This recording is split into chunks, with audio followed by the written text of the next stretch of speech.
अच्छे लोगों के साथ हमेशा बुरा क्यों होता है? गीता में श्री कृष्ण ने दिया है अर्जुन को इसका जवाब। नमस्कार दोस्तों, स्वागत है हमारे चैनल द स्टोरी बुक में। गीता सार आपने महसूस किया होगा कि जो लोग अच्छे कर्म करते हैं वो परेशान रहते हैं, वहीं जो बुरे कर्म करते हैं वह खुशी से रह रहे होते हैं। अच्छे कर्म करने वाले परेशान होते हैं कि आखिर उन्हें इतनी परीक्षा क्यों देनी पड़ रही है, जबकि जो अधर्म की राह में हैं वो खुश हैं और जिंदगी का लुत्फ उठा रहे हैं। अगर आपके मन में भी ये सवाल आया है तो आज हम आपको इसका जवाब देंगे। लेकिन उससे पहले वीडियो को लाइक करके चैनल को सब्सक्राइब जरूर कर लें। ये जवाब वो है जो भागवत गीता में लिखा है और श्री कृष्ण ने अर्जुन को दिया था। भगवत गीता में वर्णित कथा के अनुसार जब भी अर्जुन के मन में कोई दुविधा होती थी तो वह श्री कृष्ण के पास पहुंच जाते थे। एक बार की बात है, अर्जुन भगवान श्री कृष्ण के समीप आकर कहा कि वो दुविधा में है और इसका जवाब वो श्री कृष्ण से चाहते हैं। श्री कृष्ण ने पूछा कि क्या सवाल है?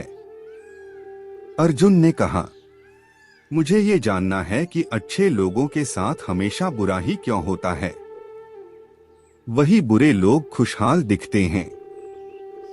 अर्जुन के मुंह से ऐसी बातें सुनकर श्री कृष्ण मुस्कुराए और कहा, मनुष्य जैसा सोचता है और महसूस करता है वैसा कुछ नहीं होता है, बल्कि अज्ञानता की वजह से वो सच्चाई नहीं समझ पाता है। अर्जुन उनकी यह बात समझ नहीं पाए। इसके बाद श्री कृष्ण ने क्या कहा वो जानते हैं। श्री कृष्ण ने अर्जुन से कहा, पार्थ, मैं तुम्हें एक कथा सुनाता हूँ। उसे सुनकर तुम समझ जाओगे कि हर प्राणी को उसके कर्म के हिसाब से ही फल मिलता है। प्रकृति हर किसी को अपनी राह चुनने का मौका देती है। अब वह मनुष्य की इच्छा पर निर्भर करता है कि उसे धर्म की राह चुननी है या अधर्म की कथा शुरू करते हुए श्री कृष्ण ने कहा, एक नगर में दो पुरुष रहा करते थे। एक पुरुष व्यापारी था जिसके जीवन में धर्म की बहुत महत्व थी। वो पूजा पाठ में यकीन रखता था। वो हर रोज मंदिर जाता था और दान धर्म भी करता था और हर रोज भगवान की पूजा करता था। वहीं दूसरा पुरुष बिल्कुल विपरीत था। वो हर रोज मंदिर तो जाता था लेकिन पूजा करने नहीं, बल्कि मंदिर के बाहर से जूते चप्पल चुराने। उसे दान और धर्म से कोई लेना देना नहीं था।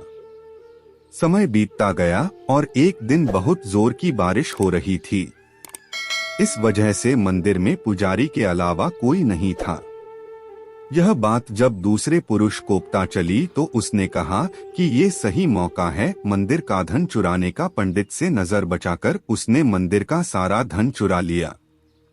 उसी समय धर्म कर्म में विश्वास रखने वाला व्यक्ति भी मंदिर पहुंचा। दुर्भाग्य से मंदिर के पुजारी ने उसे ही चोर समझ लिया और चिल्लाने लगे। वहां के लोग एकत्र हो गए और उसे बहुत मारा। इसी तरह वो बचते बचाते वहां से निकला तो दुर्भाग्य ने उसका साथ वहां भी नहीं छोड़ा। मंदिर के बाहर वो एक गाड़ी से टकरा गया और घायल हो गया। फिर वो व्यापारी लंगड़ाते हुए घर जाने लगा तो रास्ते में उसकी मुलाकात उस पुरुष से हुई जिसने मंदिर से धन चुराया था। उसने कहा, आज तो मेरी किस्मत चमक गई, एक साथ इतना सारा धन मिल गया।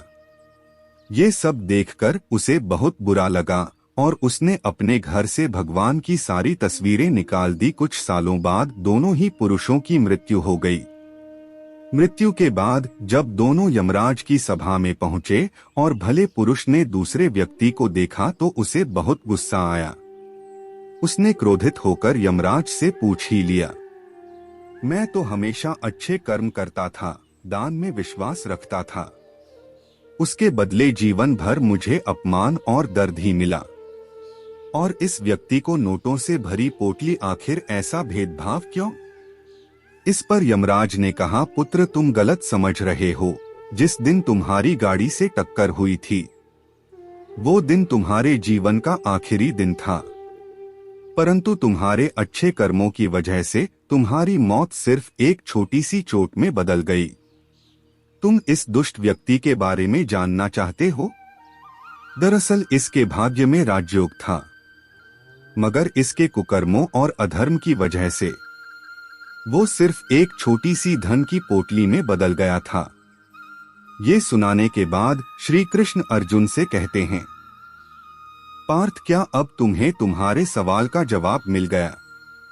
ऐसा सोचना कि भगवान तुम्हारे कर्मों को नजरअंदाज कर रहे हैं, ये बिल्कुल भी सत्य नहीं है। भगवान हमें कब क्या किस रूप में दे रहा है, मनुष्य को समझ में नहीं आता है। अगर आप अच्छे कर्म करते रहे तो भगवान की कृपा हमेशा बनी रहती है। इसलिए अपने अच्छे कर्मों को बदलना नहीं चाहिए, क्योंकि उसका फल हमें इसी जीवन में मिलता है।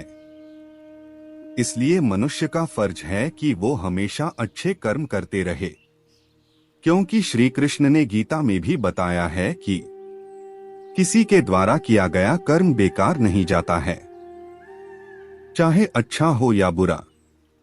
धन्यवाद।